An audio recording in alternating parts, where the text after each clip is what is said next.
저희가 지난주에 함께 살펴본 말씀은 성령 하나님의 일하심입니다. 성령 하나님이 어떻게 일하시는가? 생명의 성령의 법에 죄와 사망의 법에서 우리를 해방시켜 하신 이가 바로 성령이시고, 또 성령은 우리에게 생명을 주시고 또 평안을 주신 이가 성령이시고, 또 성령은 우리의 심령을 변화시킨 이가 바로 성령이시다, 이렇게 나와 있습니다. 근데 오늘 바울은 형제들아 이렇게 애칭으로 부르면서 특별한 권면을 합니다. 먼저 바울은 우리가 빚진 자라 이렇게 말하고 있어요. 여기서 빚진 자라는 것은 성령께 빚진 자라 이렇게 말하고 있죠. 어떤 면에서 성령께 빚진 자일까? 우리가 성령 안에서 삶으로 우리는 빚진 자고, 우리 영혼이 성령 안에서 살아남으로 빚진 자이고, 또 우리 육체가 나중에 부활함으로 또 성령께 빚진 자임을 보게 됩니다. 물론 우리는 성부 하나님께도 빚진 자고 우리를 대속해 주신 성자 하나님께도 빚진 자인데, 본문에서는 바로 성령 하나님께 우리가 빚진 자다 이렇게 말하고 있습니다. 그럼 빚진 자라면 어떻게 살아야 될까? 성령을 따라 살아야겠죠. 육신에게 져서 육신대로 살 것이 아니다 이렇게 말하고 있어요. 여기서 육신이란 육신의 부패성을 말하고 있는데, 육신이 우리의 표준과 기준이 될 수 없습니다. 우리는 성령을 따라 살아야 됨을 말하고 있는 것입니다. 그렇다 오늘 성령을 따라 사는 삶, 그리고 또 성령 하나님께서 어떻게 일하시는지를 살펴볼 때, 첫 번째, 영으로서 몸의 행실을 죽이라 이렇게 나와 있어요. 13절 말씀 보실까요? 13절입니다. 너희가 육신대로 살면 반드시 죽일 것이되 영으로서 몸의 행실을 죽이면 살리니 이렇게 나와 있어요. 여기서 영으로서라는 얘기는 성령으로서, 성령을 힘입어 몸의 행실이라는 것은 몸을 행하는 모든 것, 그러니까 몸의 부패성, 타락한 죄성, 이런 것을 영으로서 성령에 힘입어 죽이라 이렇게 말하고 있어요. 여러분, 우리 스스로는 우리 죄를 죽일 수가 없습니다. 성령 하나님을 의지하고 그 하나님의 도움을 구함으로 몸의 행실을 죽이라 이렇게 말합니다. 우리가 예수님을 믿고 나서 우리 안에는 두 가지 싸움이 생기나죠. 하나는 육체의 소욕이 여전히 있고, 또 하나는 성령의 소원이 있습니다. 믿는 우리는 어떻게 살아야 되는가? 성령의 소원을 따르고 육체의 소욕을 멀리할 때 몸의 죄를 우리가 피할 수 있는 것이다 이렇게 말해요. 그렇다면 여기서 우리 13절 말하는 것은 너희가 육신대로 살면 반드시 죽을 것이다 이렇게 말했어요. 여러분, 여기서 죽는다는 게 뭘까? 여기서 죽는다는 것은 우리의 구원이 실패될 수 있을까? 우리의 구원이 파괴될 수 있을까? 절대 우리의 구원은 실패될 수가 없습니다. 왜냐하면 예수의 피값으로 우리가 사신 바 된 자이기 때문이에요. 요한복음 10장 28절 29절에 다음같이 말하고 있습니다. 제가 읽어드리면 화면 봐도 좋으십니다. 요한복음 10장 28절 29절. 내가 그들에게 영생을 주노니 영원히 멸망하지 아니할 것이요 또 그들을 내 손에서 빼앗을 자가 없느니라. 그들을 주신 내 아버지는 만물보다 크심에 아무도 아버지의 손에서 빼앗을 수 없느니라 이렇게 했어요. 여러분, 하나님 아버지는 만물보다 크신 하나님이시고 우리는 하나님 손 안에 있는 자들입니다. 누구도 하나님의 손 아래 있는 자들을 빼앗아갈 자는 없다, 이것을 말하고 있습니다. 우리를 빼앗아갈 자는 아무도 없습니다. 그렇다면 여기서 죽는다는 말은 무슨 의미일까? 영향력이 없다는 것이에요. 하나님 쪽에서 보면 우리에게 구원을 주셨지만 우리가 사람과의 관계에서 볼 때 영향력이 없는 것이 죽은 것입니다. 즉 이런 것이죠. 야, 너도 예수 믿냐? 그 삶은 전혀 세상과 다를 바 없는데 어느 날 주변 사람들이 물어보는 거예요. 너도 예수 믿냐? 이것이에요. 그게 바로 죽는 것입니다. 영향력이 없는 것이 바로 죽는 것임을 보게 됩니다. 구원을 받았지만 영향력이 없는 것이에요. 우리는 죄와 사망에서 성령의 법이 우리를 건져내셨습니다. 그래서 우리는 해방되었고 자유인이 되었습니다. 우리는 거듭난 하나님 백성이에요. 이 거듭난 신자를 마귀는 계속해서 유혹합니다. 옛날에 그 옛 자아로 돌아가라고 계속해서 유혹을 해요. 만약에 우리가 그렇게 살면은 우리는 어떻게 살게 되냐면요, 굉장히 그리스도인으로서 무기력하게 살게 되고, 또 천국 소망이 흐려지고, 또 하나님의 영광에 먹칠하며 살 수밖에 없음을 보게 됩니다. 왕자로 불렀는데, 왕 같은 제사장 불렀는데 그런 삶을 우리가 누리지 못하는 것입니다. 조선의 25대 왕은 철종입니다. 이름이 이원복, 강하도령이라 말하죠. 사도세자의 후손입니다. 24대 이제 헌종이 죽고 나서 대를 이을 사람이 없어서 강화도에 이제 사도세자의 후손인 철종을 데리고 옵니다. 이 철종은 배우지도 못했어요. 많이 배우지도 못했습니다. 왕으로서 어떤 위엄과 근엄을 갖지도 못한 이유는 당시 신하들이 권세가 너무나 막강했고 그 권세로 휘둘렸기 때문에 이 철저히 왕으로서의 위엄을 갖지 못했습니다. 뿐만 아니라 그런 권세가 없을 뿐만 아니라 그래서 주색잡기에 빠져서 32세에 이제 병사하게 됩니다. 참으로 안타까운 것은 그 주변에 충신이 없었어요. 당신은 왕입니다. 왕의 자긍심, 왕의 위엄을 나타내거나 또 어떤 모사도 없었는데요. 신하의 권한을 약화시키고 왕권을 강화시켜야 된다는 이런 모사도 없음을 보게 됩니다. 마치 이것이에요. 예수님 안에서 정말 하나님의 자녀가 되었는데 여전히 우리가 성령을 따르지 않고 육신을 따라 살면 우리의 삶은 굉장히 무기력한 그리스도인이 될 수밖에 없다는 것이에요. 그는 어떻게 살아야 될까? 하나님의 영광과 하나님의 자녀로 풍성하게 어떻게 살아야 될지 13절 후반절은 다음같이 말하죠. 한번 보실까요? 영으로서 몸의 행실을 죽이면 살리니 이렇게 나있어요. 성령을 의지하여 성령의 힘으로 성령의 도움을 받아서 몸의 행실, 육체의 부패성, 여전히 죄는 용서받았지만 그 죄의 잔재들, 그 죄성들을 영으로서 죽이면 너희가 살 것이다 이렇게 말하고 있어요. 이 산다는 얘기는 영생을 여기서 의미하지 않고 여기서 산다는 것은 어떤 풍성을 말합니다. 요한복음 10장 10절 말씀입니다. 내가 온 것은 영으로 생명을 얻게 하고 또 풍성히 얻게 하려는 것이라 이것이에요. 그러니까 생명이 풍성함, 마치 이것이죠. 여러분 우리가 성령을 따라 살면요, 예수 그리스도 안에서 주시는 기쁨과 위로와 활력을 얻을 수 있어요. 그리고 거기서 주시는 부유함, 만족함, 충만함들을 우리가 누릴 수 있게 됩니다. 세상 사람들도 이런 말 하죠.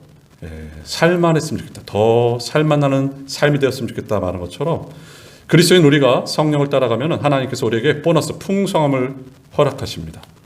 즉 우리 육신의 죄들을 어떻게 이겨나갈 수가 있겠습니까? 그것은 말씀과 성령으로 우리가 이겨나가는 것이에요. 우리는 주의 백성들입니다. 칭의, 의롭다함을 받은 백성들은 거룩의 길을 걸어가는데 이 거룩의 길 가운데 늘 싸워야 될 것이 어떤 것인가? 주변 사람과 싸우는 게 아니라 내 안에 있는 죄와 싸우는 것이에요. 사단과의 싸움이에요. 그렇기 때문에 이 싸움을 어떻게 이겨나가는가? 바로 성령의 힘입어 성령을 의지하여 성령의 도움을 구하여 우리가 날마다 살아갈 때 그때 하나님께서 주시는 기쁨과 위로와 안락이 있다는 것을 기억하라는 것입니다. 그러니까 영으로서 몸의 행실을 죽이라는 것이요. 두 번째 살펴볼 것은 우리는 하나님을 아바 아버지로 부를 수 있게 되었습니다. 성령께서 역사하셔서 14절 말씀 보실까요? 무릇 하나님의 영으로 인도함을 받는 사람은 곧 하나님의 아들이라 이렇게 나있어요. 하나님의 영으로 인도함을 받는다는 것은 성령께서 신자인 우리의 마음을 끊임없이 지배하셔서 우리를 다스리셔서 죄와 멀어지고 그리고 바른 길로 가게 하시는 것이 바로 성령의 인도하심입니다. 성령께서는 무지막지하게 우리를 끌고 가지 않으십니다. 그는 굉장히 인격적으로 우리를 대하셔요. 그리고 우리를 인도하시되 우리를 칭찬하시고 격려하시고 위로하시고 인도하시면 보게 돼요. 그래서 여기서 중요한 단어는 바로 인도입니다. 어떻게 인도하시는가? 막 끌고 가지 않으시고 인격적으로 기다려주시고 자발적으로 순종하기를 기다리시니까 바로 성령 하나님이세요. 여러분 우리가 믿는 하나님은 이런 분이세요. 그는 너무너무 우리를 사랑하시고 인격적으로 대하심을 보게 됩니다.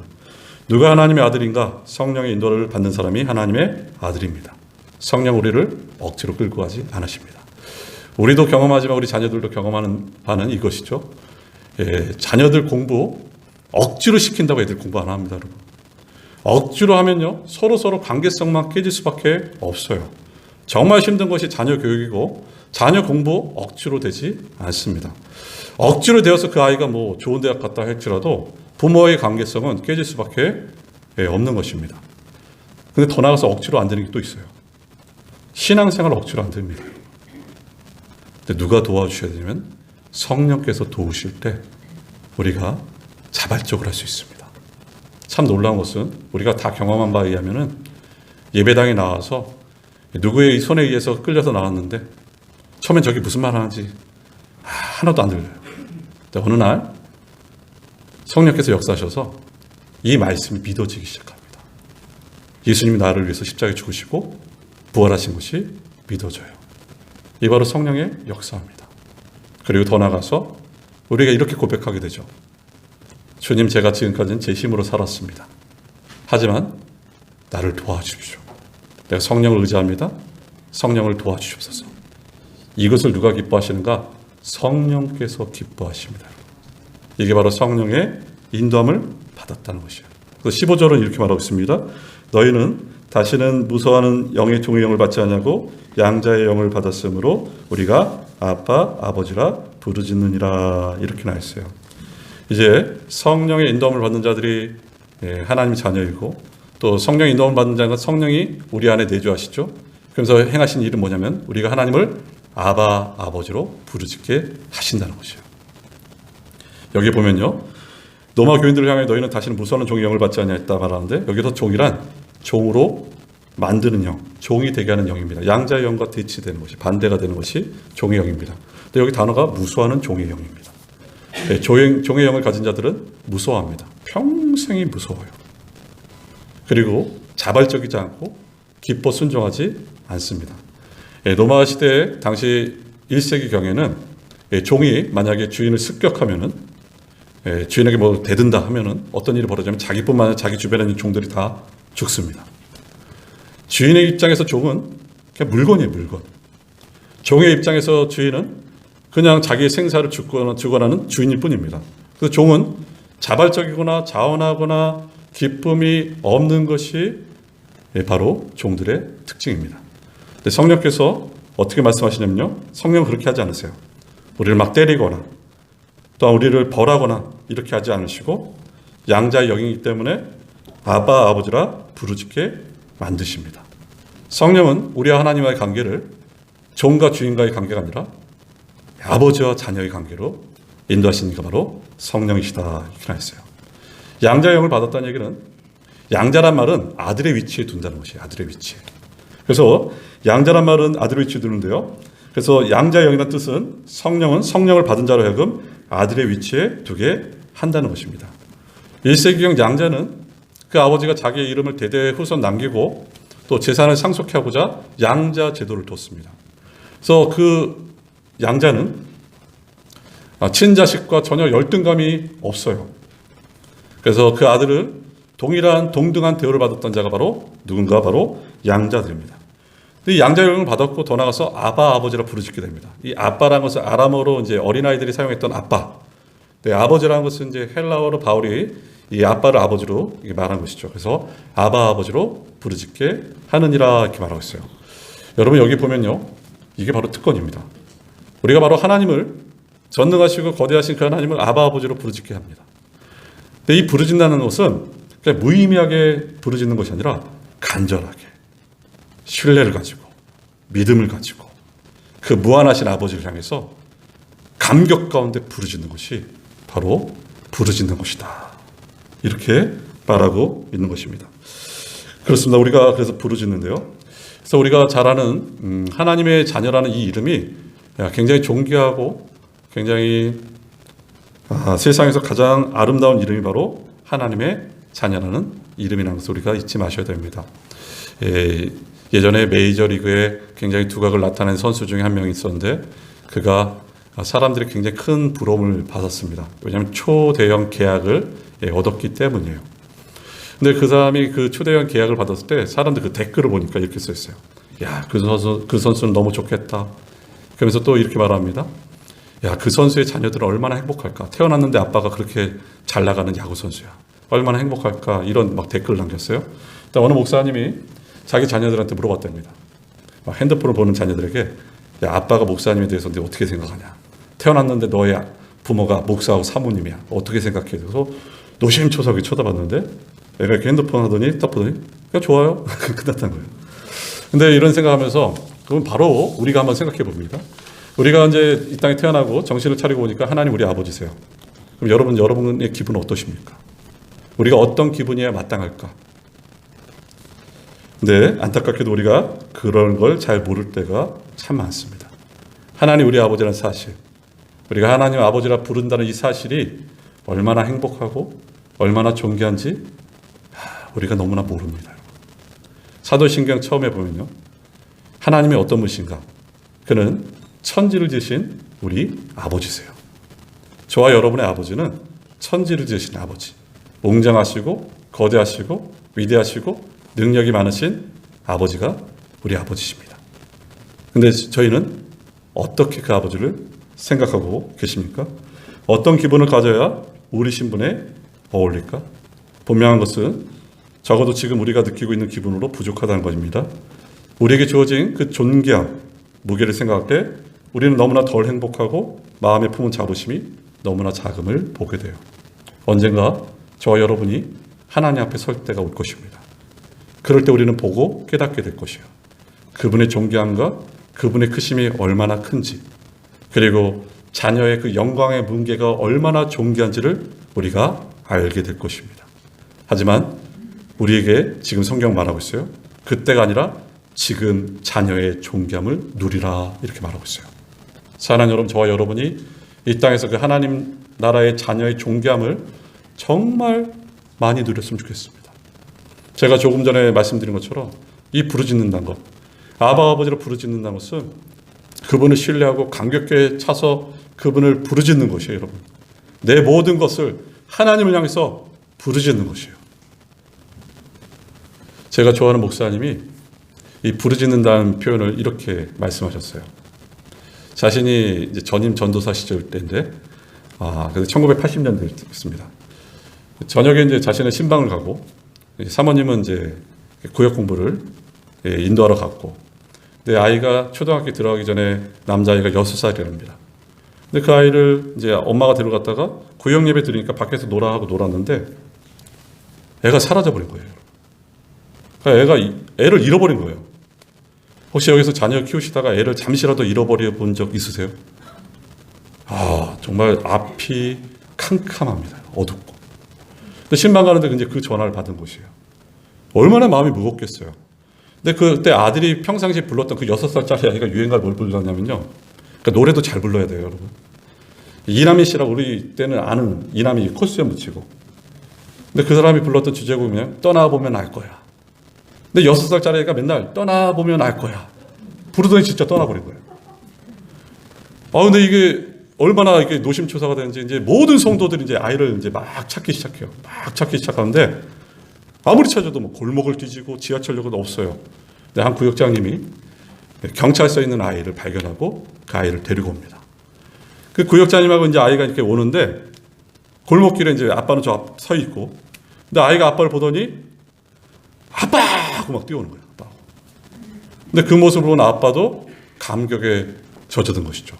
근데 아이를 딱 봤는데 애가 여러분 하도 울면요 눈물 자국이 여기 남잖아요.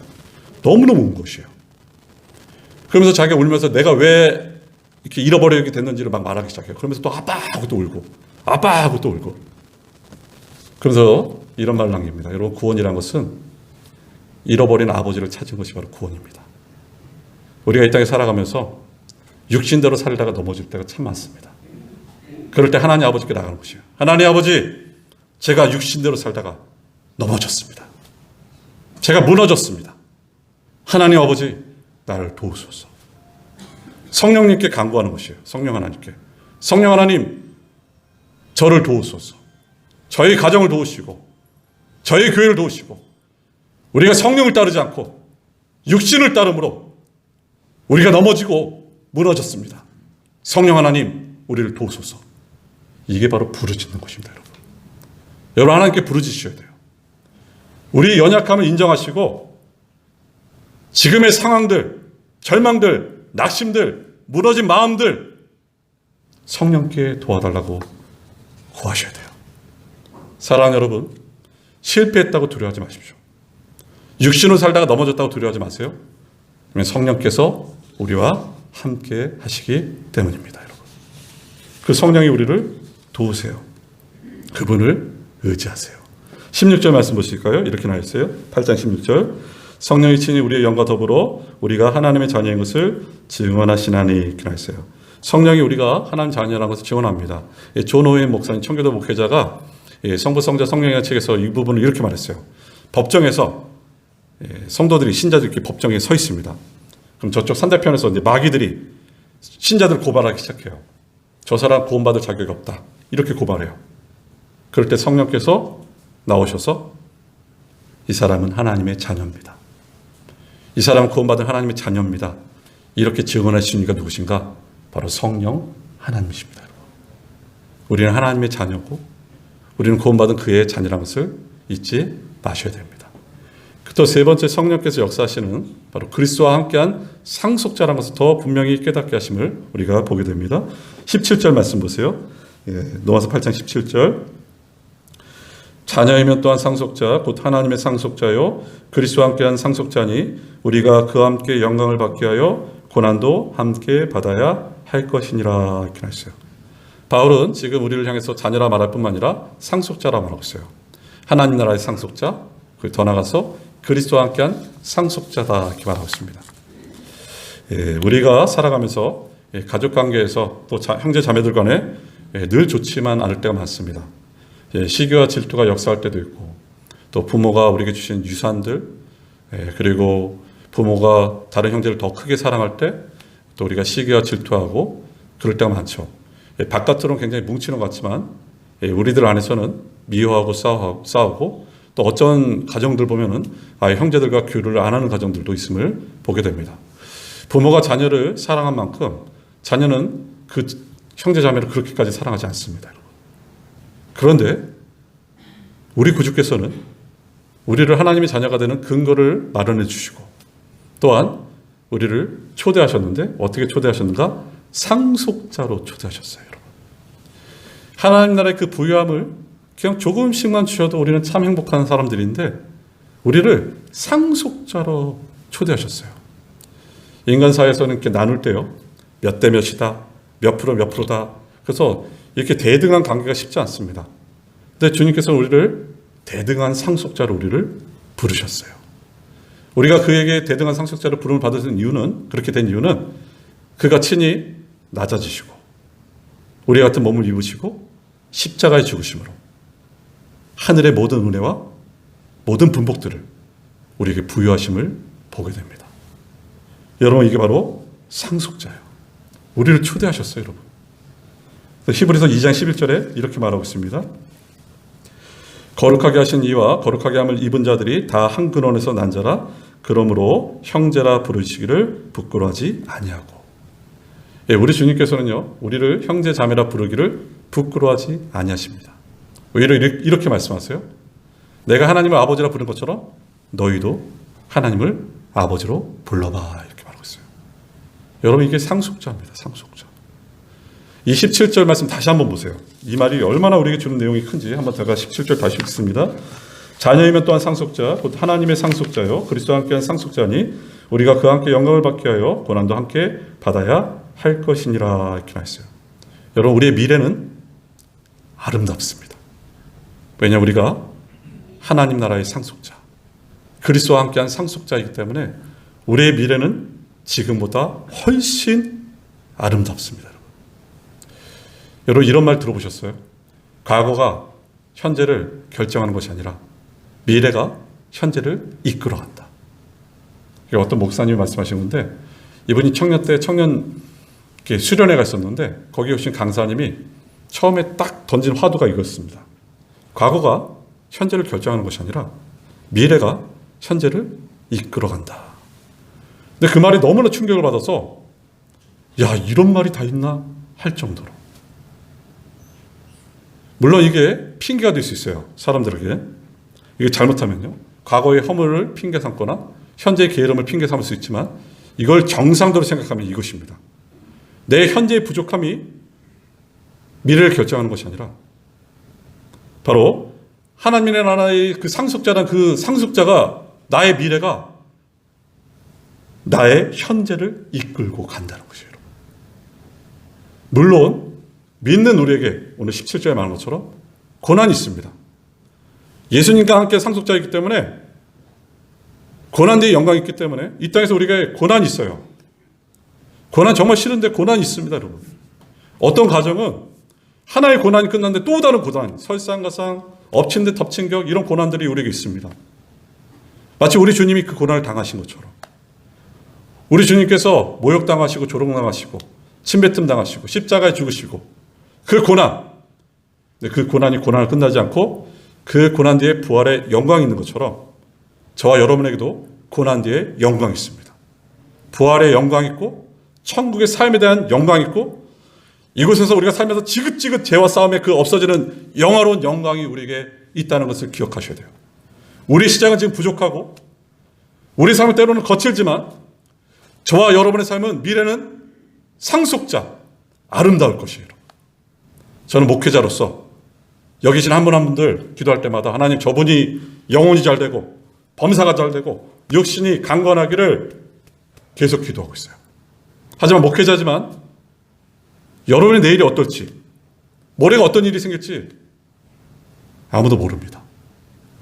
목회자 저희도 몰라요. 그러나 분명한 사실은 여러분의 미래는 아름다울 것입니다. 여러분. 여러분의 미래는 희망이 있을 것이에요. 왜냐하면 18절에 이렇게 말하고 있어요. 생각하건대 현재의 고난은 장차 우리에게 나타날 영광과 비교할 수 없도다. 지금의 고난은 장차 우리에게 나타날 영광과 좋게 비교할 수 없음을 말씀하고 있습니다. 사랑하는 여러분, 여러분들은 존귀한 분들이에요.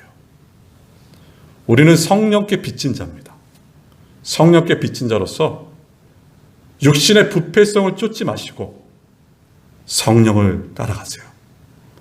성령의 소원대로 따라가세요. 우리에게 주신 이 존귀함이 얼마나 큰지 하나님을 아바 아버지라 불러요. 그분을 부르짖게 되었어요, 여러분. 더 나아가서 우리는 그리스도와 함께한 상속자라는 것을 기억하시고 현재의 고난은 장차 나타날 영광과 비교할 수 있다는 것을 믿으시고 여러분 오늘도 새 힘을 갖고 걸어가시는 저와 여러분 되시길 바라면서 기도하겠습니다.